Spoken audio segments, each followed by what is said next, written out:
हम आज से नॉर्मल भगवद गीता स्टार्ट करने जा रहे हैं पढ़ना, तो हम भूमिका से स्टार्ट करेंगे। ये प्रभुपाद द्वारा जो भगवद गीता लिखी गई है वो भगवद गीता हम पढ़ रहे हैं, जो कि मेन भगवद गीता है। बाकी सारी जितनी भगवद गीता आपको मार्केट में मिलती है वो मैनिपुलेटेड भगवद गीता है ना, उसमें बहुत सारे चेंजेस है, लेकिन ये एज इट इज़ आपको मिलेगी।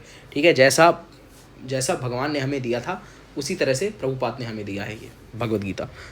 इसके पहले श्लोक की मीनिंग हम देखते हैं। मैं घोर अज्ञान के अंधकार में उत्पन्न हुआ था और मेरे गुरु ने अपने ज्ञान रूपी प्रकाश से मेरी आंखें खोल दी। मैं उन्हें सादर नमस्कार करता हूँ। श्रील रूप गोस्वामी प्रभुपाद कब मुझे अपने चरण कमलों में शरण प्रदान करेंगे, जिन्होंने इस जगत में भगवान चैतन्य की पूर्ति के लिए प्रचार योजना की स्थापना की है।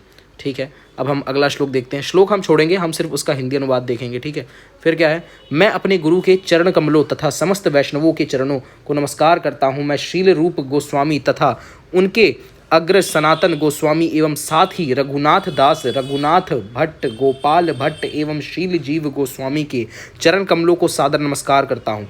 मैं भगवान कृष्ण चैतन्य तथा भगवान नित्यानंद के साथ साथ अद्वैत आचार्य गदाधर श्रीवास तथा अन्य पार्षदों को सादर प्रणाम करता हूँ। मैं श्रीमती राधा रानी तथा श्री कृष्ण को श्रील लिता तथा श्री विशाखा सखियों सहित सादर नमस्कार करता हूँ। ठीक है, अब हम आगे पढ़ते हैं। हे कृष्ण, आप दुखियों के सखा तथा सृष्टि के उद्गम हैं। आप गोपियों के स्वामी तथा राधा रानी के प्रेमी हैं। मैं आपको सादर प्रणाम करता हूँ। ठीक है, अब हम आगे पढ़ते हैं। मैं उन राधा रानी को प्रणाम करता हूँ जिनकी शारीरिक कांति पिघले सोने के सदृश सहे, जो वृंदावन की महारानी हैं। आप राजा वृषभानु की पुत्री हैं और भगवान कृष्ण को अत्यंत प्रिय हैं। मैं भगवान के समस्त वैष्णव भक्तों को सादर नमस्कार करता हूँ। वे कल्प वृक्ष के समान सबकी इच्छाएं पूर्ण करने में समर्थ हैं तथा पतित जीवात्माओं के प्रति अत्यंत दयालु हैं। मैं श्री कृष्ण चैतन्य प्रभु नित्यानंद, श्री अद्वैत गदाधर श्रीवास आदि समस्त भक्तों को सादर प्रणाम करता हूँ। भगवद गीता को गीतापनिषद भी कहा जाता है। यह वैदिक ज्ञान का सार है और वैदिक साहित्य का सर्वाधिक महत्वपूर्ण उपनिषद। निस्संदेह भगवद गीता पर अंग्रेजी भाषा में अनेक भाष्य प्राप्त हैं। अतएव यह प्रश्न किया जा सकता है कि एक अन्य भाष्य की क्या आवश्यकता है।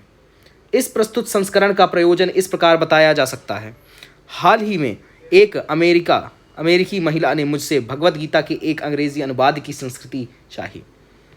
निसंदेह अमेरिका में भगवद गीता के अनेक अंग्रेजी संस्करण प्राप्त हैं, लेकिन जहाँ तक मैंने देखा है केवल अमेरिका ही नहीं अपितु भारत में भी कठिनाई से कोई प्रामाणिक संस्करण मिलेगा, क्योंकि लगभग हर एक संस्करण में भाष्यकार ने भगवद गीता यथारूप के मर्म का स्पर्श किए बिना अपने मतों को व्यक्त किया है।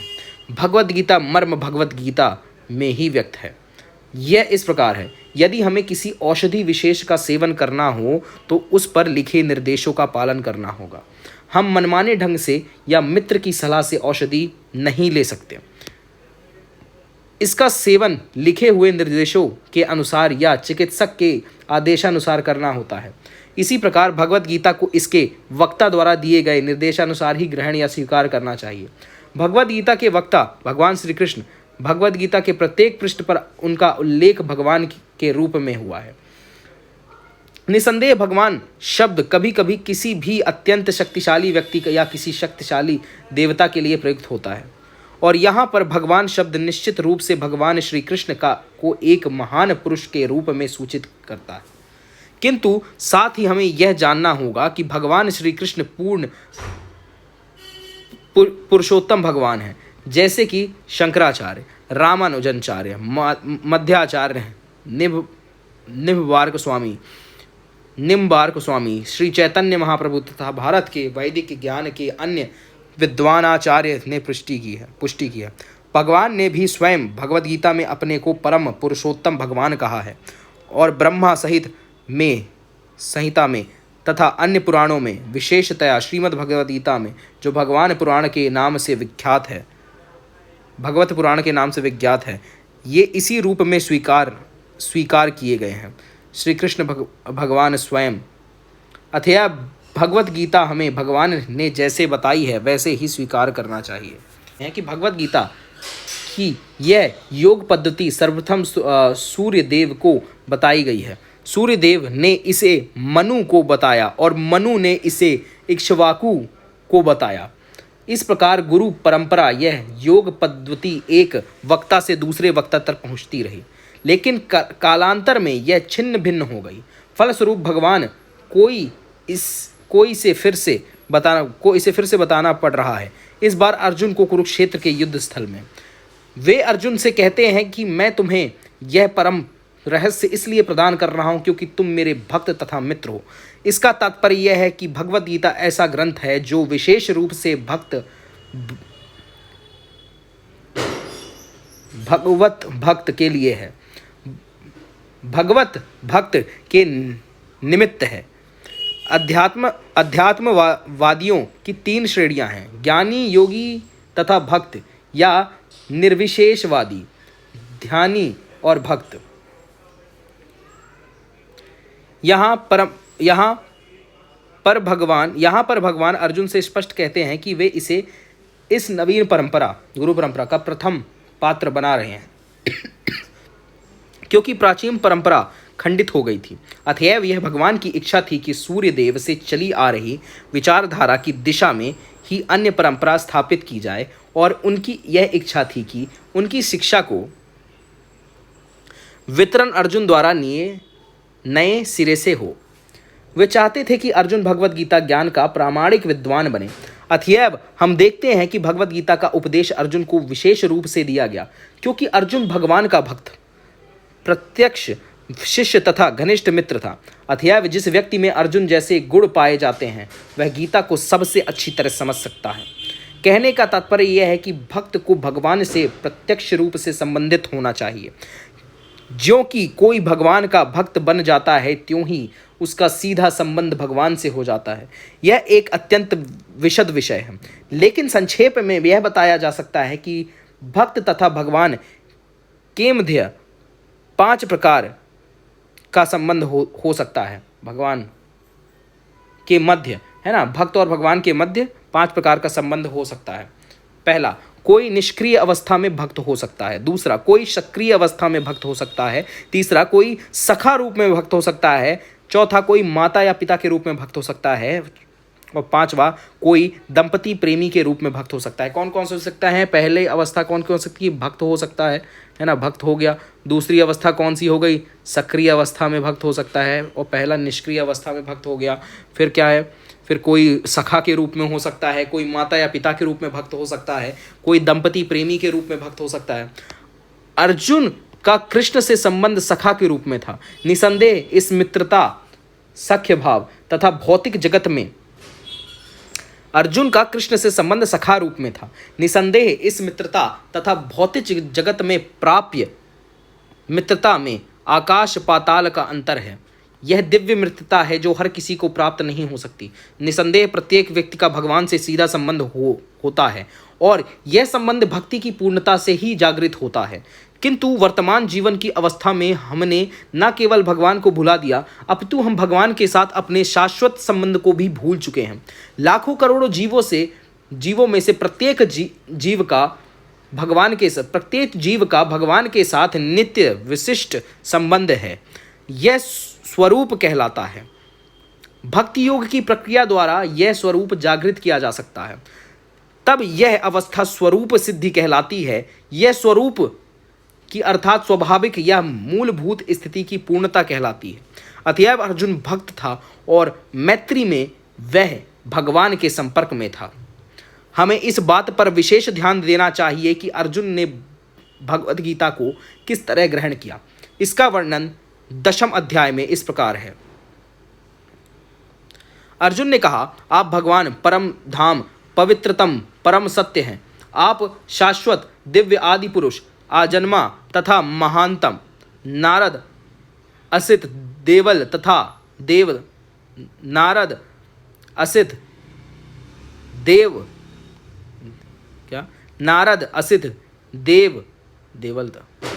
नारद असिल देवल तथा व्यास जैसे समस्त महामुनि आपके विषय में इस सत्य की पुष्टि करते हैं और अब स्वयं मुझसे इसी की घोषणा कर रहे हैं।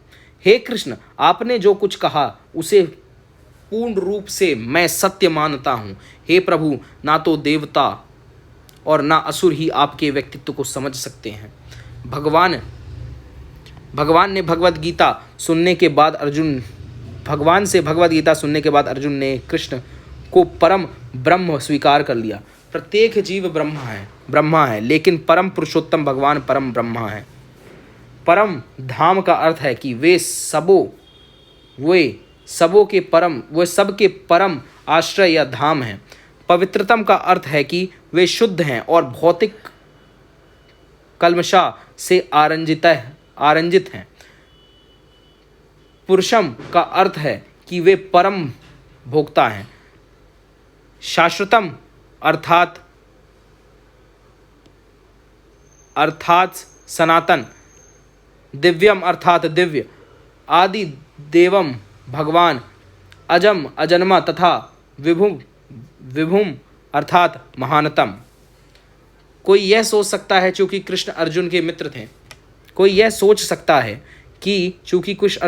थे अतएव अर्जुन यह सब चाटुकारिता के रूप में कह रहा था। लेकिन अर्जुन भगवत गीता के पाठकों के मन से इस प्रकार के संदेह को दूर करने के लिए अगले श्लोक में इस प्रशंसा की पुष्टि करते हैं, जब वह यह कहता है कि कृष्ण को मैं ही भगवान नहीं मानता, अपितु नारद, असित, देवल तथा व्यासदेव जैसे महापुरुष भी स्वीकार करते हैं।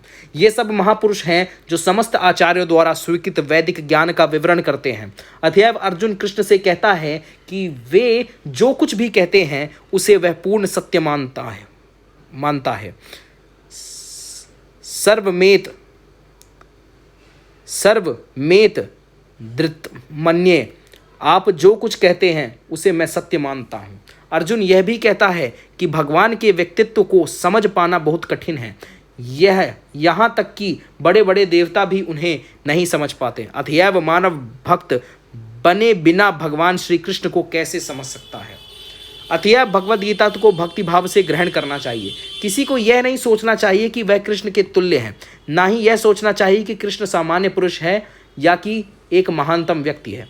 भगवान श्री कृष्ण साक्षात पुरुषोत्तम भगवान है। अतएव भगवद गीता के कथानुसार या भगवद गीता को समझने का प्रयत्न करने वाले अर्जुन के कथानुसार हमें सिद्धांत रूप में कम से कम इतना तो स्वीकार कर लेना चाहिए कि श्री कृष्ण भगवान हैं, और उसी विनीत भाव से हम भगवद गीता को समझ सकते हैं। जब तक कोई भगवद गीता का पाठ विनम्र भाव से नहीं करता तब तक उसे समझ पाना अत्यंत कठिन है, क्योंकि यह एक महान रहस्य है।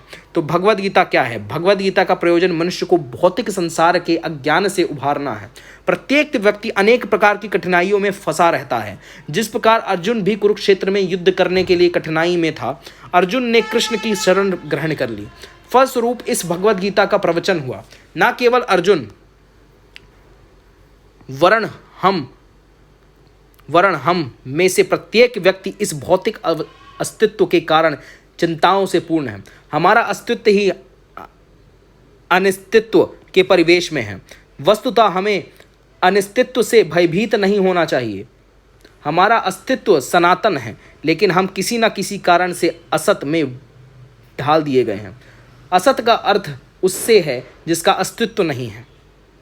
कष्ट भोगने वाले अनेक मनुष्यों में केवल कुछ ही ऐसे हैं जो वास्तव में यह जानने के जिज्ञासु हैं कि वे क्या हैं, वे इस विषय स्थिति में क्यों ढाल दिए गए हैं, आदि आदि। जब तक मनुष्य को अपने कष्टों के विषय में जिज्ञासा नहीं होती, जब तक उसे यह अनुभूति नहीं होती कि वह कष्ट भोगना नहीं अपितु सारे कष्टों का हल ढूंढना चाहता है, तब तक उसे सिद्ध मानव नहीं समझना चाहिए। मानवता तभी शुरू होती है जब मन में इस प्रकार की जिज्ञासा उदित होती है। ब्रह्म सूत्र में इस जिज्ञासा को ब्रह्म जिज्ञासा कहा गया है। अथतो ब्रह्मा जिज्ञासा। मनुष्य के सारे कार्यकलाप तब तक असफल माने जाने चाहिए जब तक वह परम ब्रह्म के स्वभाव के विषय में जिज्ञासा न करें। अतएव जो लोग यह प्रश्न करना प्रारंभ कर देते हैं कि वे क्यों कष्ट उठा रहे हैं या वे कहाँ से आए हैं और मृत्यु के बाद कहाँ जाएंगे, वे भगवत गीता को समझने के सुपुत्र विद्यार्थी हैं। निष्ठावान विद्यार्थी में भगवान के प्रति आदर भाव भी होना चाहिए। अर्जुन ऐसे ही विद्यार्थी था।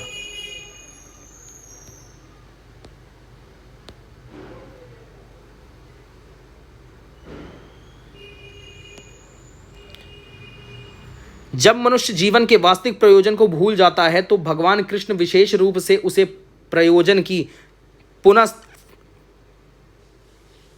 पुनः पुनस्थापन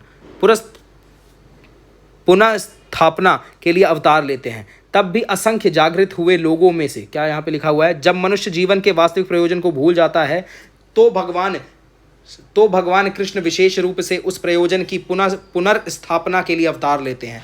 तब भी असंख्य जागृत हुए लोगों में से कोई एक होता है जो वास्तव में अपनी स्थिति को जान पाता है, और यह भगवद गीता उसी के लिए है। वस्तुतः हम सभी अविद्या रूपी भागिन के द्वारा निगल लिए गए हैं, लेकिन भगवान जीवों पर, विशेषतया मनुष्य पर कृपालु है। इसी उद्देश्य से उन्होंने अपने मित्र को अपना शिष्य बनाकर भगवद गीता का प्रवचन किया। भगवान कृष्ण का पार्षद होने का कारण अर्जुन समस्त अज्ञान से मुक्त था, लेकिन कुरुक्षेत्र के युद्ध स्थल में वह अज्ञानी बनकर भगवान कृष्ण के जीवन की समस्याओं के विषय में प्रश्न करने लगा, जिससे भगवान उनकी व्याख्या भावी पीढ़ियों के मनुष्यों के लाभ के लिए कर दें और जीवन की योजना का निर्धारण कर दें। तब मनुष्य तदनुसार कार्य कर पाएगा और मानव जीवन के उद्देश्य को पूर्ण कर सकेगा। भगवद गीता की विषय वस्तु में 5 मूल सत्यों का ज्ञान निहित है। सर्वप्रथम ईश्वर के विज्ञान की ओर, फिर जीवों के स्वरूप स्थिति की विवेचना की गई है। ईश्वर का अर्थ नियंता है और जीवों का अर्थ है नियंत्रित। यदि जीव यह कहता है कि वह नियंत्रित नहीं है अपितु स्वतंत्र है, तो समझो कि वह पागल है। जीव सभी प्रकार से कम बद्ध जीवन में तो नियंत्रित है ही। अतएव भगवद गीता की विषय वस्तु ईश्वर तथा जीव से संबंधित है। इसमें प्रकृति काल, समस्त ब्रह्मांड की कला विधि या प्रकृति का प्रकटय तथा कर्म की भी व्याख्या है। यह दृश्य जगत विभिन्न कार्य कलापों से ओतप्रोत है। सारे जीव भिन्न भिन्न कार्यों में लगे हुए हैं। भगवद गीता से हमें अवश्य सीखना चाहिए कि ईश्वर क्या है, जीव क्या है, प्रकृति क्या है, दृश्य जगत क्या है, यह काल द्वारा किस प्रकार नियंत्रित किया जाता है और जीवों का अर्थ के क्या कलाप क्या है।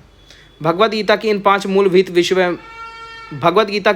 मूलभूत विषयों में से इसकी स्थापना की गई है। भगवान अथवा कृष्ण अथवा ब्रह्मा या परमात्मा, आप जो चाहे कह ले, सबसे श्रेष्ठ है। जीव गुण में परम नियंता के ही समान है।